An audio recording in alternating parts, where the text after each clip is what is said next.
Welcome to my channel, my Showbiz Corner. Viewers, supporters, subscribers.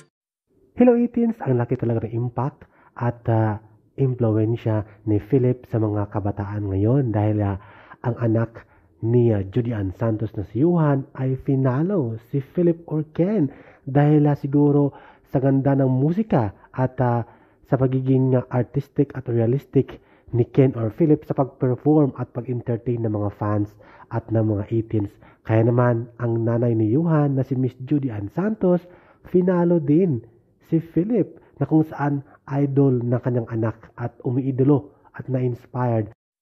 Dahil ngayon, ating nakikita na ang ginagawa ni Philip or Ken ngayon ay parang napapahiwatig na huwag matakot sa gustong gawin o kayang gawin at ilabas pa ang talento. Sabi nga, rare but unique talent. Yan ang Philip Orken natin na member ng SB19. Ibig sabihin, may mga bagay o may talent ka o may gawin ka na kaya mong gawin na hindi kayang gawin ng iba. Ikaw ay unique but talented at hindi naman ibig sabihin na nangaapa ka ng tao dahil ang talent mo ay gusto mong ilabas at i-share na hindi kayang gawin ng ibang tao.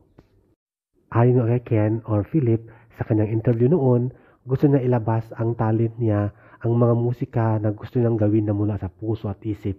Hindi dahil nadiktahan siya ng ibang tao, kundi yun ang gusto niya, yun ang love niya, ang mailabas, ang gusto niyang klase ng musika, which is very rare but unique.